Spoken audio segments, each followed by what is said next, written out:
दिल्ली में चुनावी बिगुल बज चुका है। 5 फरवरी को वोटिंग है। 8 फरवरी को तय हो जाएगा कि दिल्ली में सत्ता आखिर कौन संभालेगा। लेकिन उससे पहले सियासी पारा चढ़ गया है। कांग्रेस, बीजेपी, आम आदमी पार्टी के स्टार की नेता कैंपेन करने पहुंचने लगे हैं। खुद प्रधानमंत्री नरेंद्र मोदी और राहुल गांधी चुनाव रण में उतर चुके हैं। सियासी मोहल्लों में खबरों का बाजार गर्म है। चुनावी पंडित भविष्यवाणी कर रहे हैं किस पार्टी को कितनी सीटें आएंगी और दिल्ली में कौन किस पार्टी को कितना नुकसान पहुंचाने वाला है। ये सभी सियासी पड़ताल की बातें हम आपको आज के इस वीडियो में बताएंगे। दिल्ली विधानसभा चुनाव को लेकर कांग्रेस बड़ी लड़ाई लड़ने को तैयार है। जो पार्टियां लोकसभा चुनाव में महागठबंधन में एक दूसरे के साथ तालमेल बिठाकर एक साथ चुनाव लड़ रही थी, वही अब एक दूसरे के खिलाफ पूरी ताकत से लड़ रही हैं। यूं तो आम आदमी पार्टी और कांग्रेस का वोट बैंक एक ही है, लेकिन फिर भी अगर इस चुनाव में कांग्रेस ज्यादा वोट हासिल करती है तो मुनाफा बीजेपी को हो सकता है। कांग्रेस का वोट शेयर जितना बढ़ेगा, आम आदमी पार्टी की मुश्किलें उतनी ही बढ़ेंगी। इसलिए भी दिल्ली चुनाव में सहमी हुई है आम आदमी पार्टी। आप नेताओं का कहना है कि दिल्ली में कांग्रेस और भारतीय जनता पार्टी गठबंधन में चुनाव लड़ रही है। दिल्ली विधानसभा की 10 से ज्यादा ऐसी सीटें हैं जिन पर आम आदमी पार्टी की नजर कांग्रेस की सीटों पर टिकी है। चुनाव से ठीक पहले जो आम आदमी पार्टी कांग्रेस को दिल्ली में कुछ नहीं समझ रही थी, वही अब कांग्रेस से डरने लगी है। चांदनी चौक, ओखला और बादली जैसी सीटों पर तो आम आदमी पार्टी और कांग्रेस के बीच कड़े मुकाबले के आसार हैं। ओखला से कांग्रेस के पूर्व विधायक आसिफ अहमद खान की बेटी अरीबा खान आम आदमी पार्टी के नेता अमानतुल्लाह खान के खिलाफ चुनाव लड़ रही हैं। दिल्ली कांग्रेस के पूर्व अध्यक्ष जेपी अग्रवाल के बेटे मुदित अग्रवाल आपके उम्मीदवार पुनर्दीप सिंह साहनी के खिलाफ चांदनी चौक से चुनाव लड़ रहे हैं। पुनर्दीप सिंह साहनी चांदनी चौक से मौजूदा विधायक प्रहलाद सिंह साहनी के बेटे हैं। बादली से दिल्ली कांग्रेस के अध्यक्ष देवेंद्र यादव आम आदमी पार्टी के अजयेश यादव के खिलाफ सियासी मैदान में जोर दिखा रहे हैं। इसके अलावा भी मुस्लिम बाहुल कुछ सीटों जैसे बाबरपुर, सीमापुरी, सीलमपुर, मुस्तफाबाद, मटिया महल, बल्ली मारान, करावल नगर में भी आम आदमी पार्टी को इस बात का डर है कि कांग्रेस उसे नुकसान पहुंचा सकती है। साल 2013 में आम आदमी पार्टी का वोट शेयर 25% था। साल 2013 में कांग्रेस का वोट प्रतिशत 29% था। बीजेपी का 33% वोट शेयर था। साल 2015 में कांग्रेस का वोट शेयर घटकर 10% तक पहुंच गया। आम आदमी पार्टी 54% सीटों पर काबिज हुई और बीजेपी का वोट शेयर 32% पर पहुंच गया। गौर करने वाली बात यह है कि कांग्रेस ने आम आदमी पार्टी के बड़े नेताओं जैसे राष्ट्रीय संयोजक अरविंद केजरीवाल और दिल्ली के मुख्यमंत्री आतिशी को उनकी ही विधानसभा सीटों पर घेरने के लिए अपने बड़े नेताओं को नई दिल्ली और कालकाजी सीट से चुनाव लड़ाया है।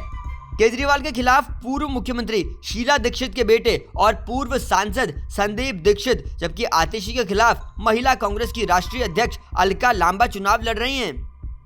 आम आदमी पार्टी के सोर्सेस का कहना है कि 2017 के एमसीडी चुनाव के नतीजों को देखें तो कहानी बहुत हद तक साफ हो जाती है।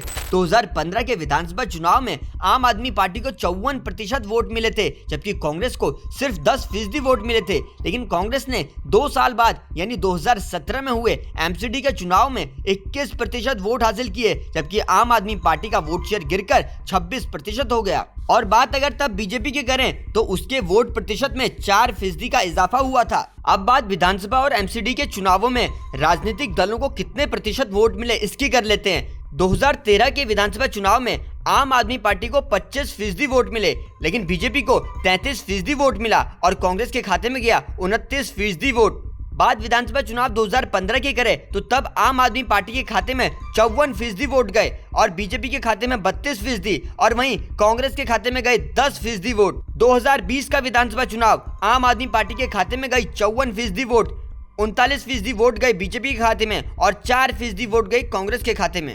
अगर एमसीडी चुनाव में वोट प्रतिशत का आंकड़ा देखें तो तस्वीर फिर भी क्लियर होती हुई दिखती है। एमसीडी चुनाव 2017 में आम आदमी पार्टी के खाते में गई 26% वोट, बीजेपी के खाते में गई 36% वोट और कांग्रेस के खाते में गई 21% वोट। तो वहीं एमसीडी चुनाव 2022 की बात करें तो आम आदमी पार्टी के खाते में गए 42% वोट, 39% वोट गए बीजेपी के खाते में और कांग्रेस के खाते में गए 12% वोट।